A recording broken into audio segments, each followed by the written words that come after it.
Ayer 11 de octubre fue el Día de la Mujer Boliviana y en relación a estas cuestiones y al avance político que está llevando adelante el Estado que administra Evo Morales en tanto políticas de género, nos estamos comunicando con Tania Sánchez. Tania Sánchez es socióloga, es especialista en temas de género y además es la directora de, en realidad, de este servicio que genera en ese corte de audio y nos explicaba el presidente de Bolivia, Evo Morales.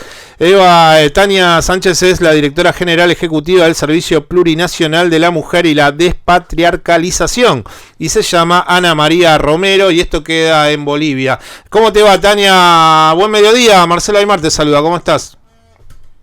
Hola, Marcelo, muy buenos días a ti, a los compañeros, compañeras que están contigo y a tu audiencia. Bueno, muchas gracias, Tania, por estos minutos y lo que queríamos era un poco que nos contases algo que para mí es fundamental. Vivimos en un mundo capitalista y el tema salarial es algo que nos da la posibilidad de continuar comprando bienes y teniendo una vida alejada de la pobreza. No estaría saliendo muy bien en el planeta esta idea, porque básicamente, si nos ceñimos a lo que es nuestro país, cada vez hay más pobres. Pero bueno, más allá de eso, quería preguntarte, ¿cuál es la brecha salarial que hoy en día en Bolivia hay entre hombres y mujeres?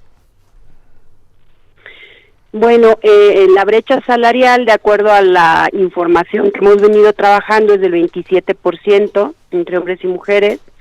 Sin embargo, esta brecha se explica más no por solamente el salario, hay una construcción en términos de datos un poco más compleja, sino por el acceso de las mujeres a ciertas áreas económicas, ¿no?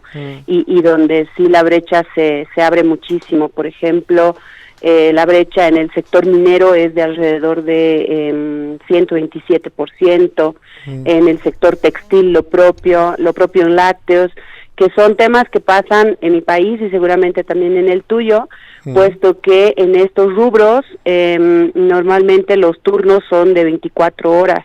Entonces, el acceso de las mujeres a estas fuentes laborales es más restringida por la responsabilidad que el sistema capitalista le da y el sistema patriarcal además le da en términos del el cuidado de las familias, ¿no? Sí.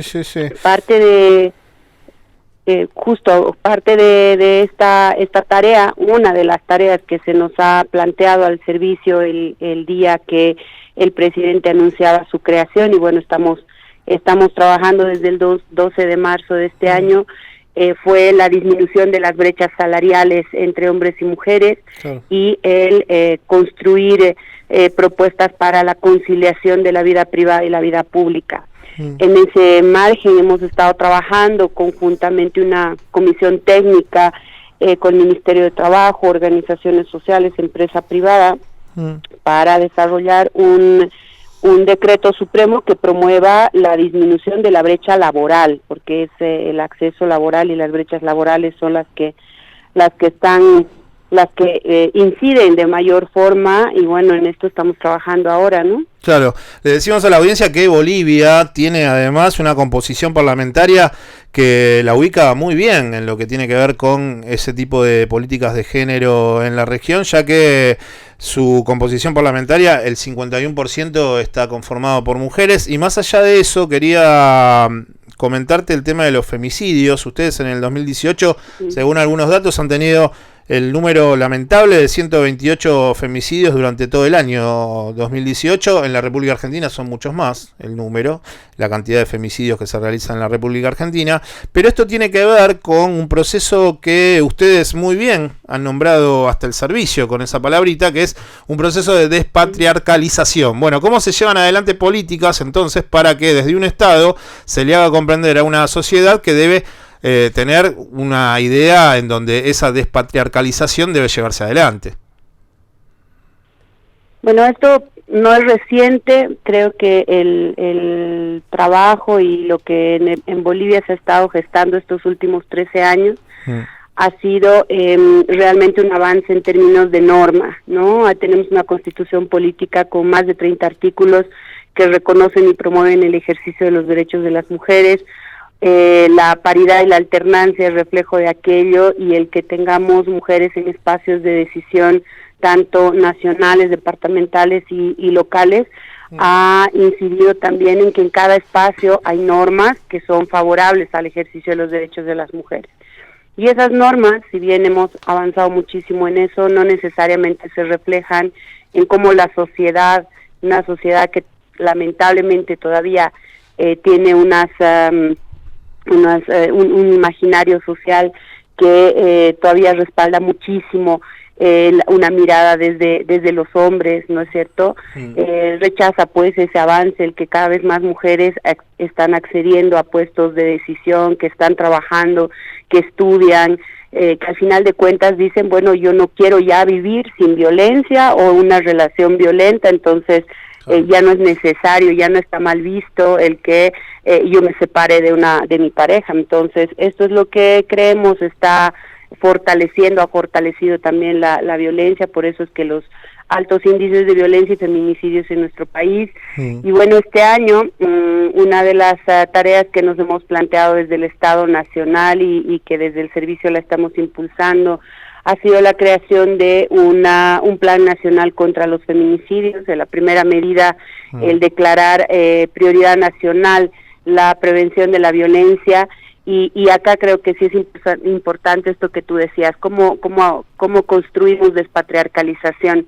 Y la construcción de la despatriarcalización hace justamente a trabajar en lo que hace a esta rama, con las distintas instituciones, instancias y organizaciones de sociedad civil para la prevención de la violencia, pero para identificar además cómo estamos ejerciendo violencia, que el último escalón es el feminicidio, que una de sus formas de expresión más visibles son la violencia física, pero que empieza antes, ¿no? Entonces estamos impulsando una estrategia de deconstrucción de imaginarios, de deconstrucción de roles, en la que desde el Ministerio de Educación, las instancias de educación están trabajando. Por ejemplo, una de las medidas ha sido que cada 25 de cada mes, todas las unidades educativas del país, de todos los niveles, se pongan a dialogar, a discutir, a ver el impacto de la violencia física, psicológica, sexual,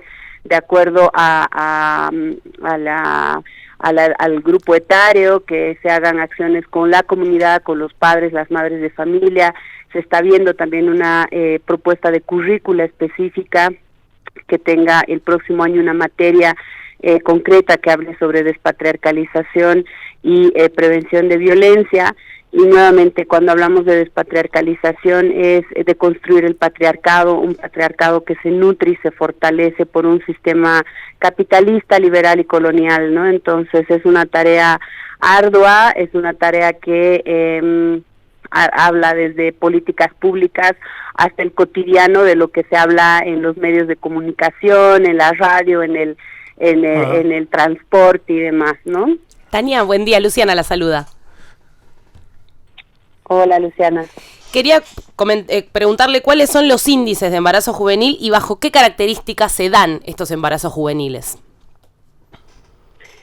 Bueno, en nuestras estadísticas, el índice de embarazos es el más alto de Latinoamérica. 7 de cada 10 niñas adolescentes están embarazadas en términos generales.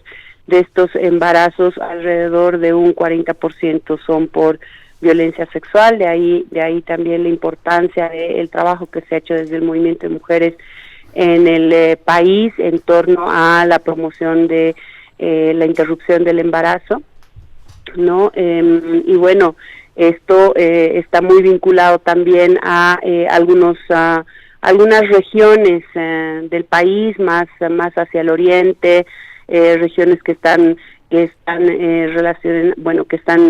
son más fronterizas, Pando, Beni, Santa Cruz, y esa también es parte de la prioridad del Estado, el tema de la reducción del embarazo adolescente.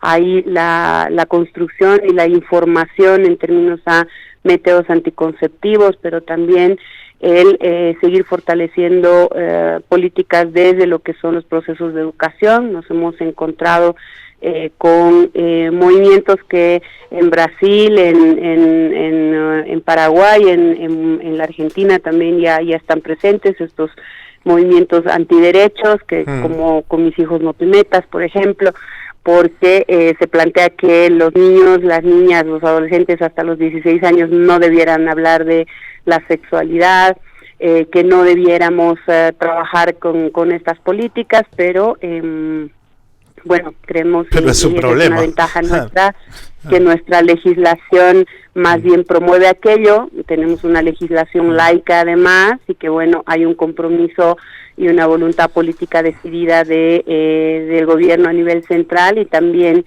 de los gobiernos subnacionales. Claro. Bueno, Tania, queríamos hablar unos minutitos con vos. En realidad nos parece importante las políticas que está llevando adelante el gobierno de Evo Morales, quien la semana que viene, el 20 de octubre, domingo, va a tratar de ver si puede continuar al frente de la administración del Estado plurinacional.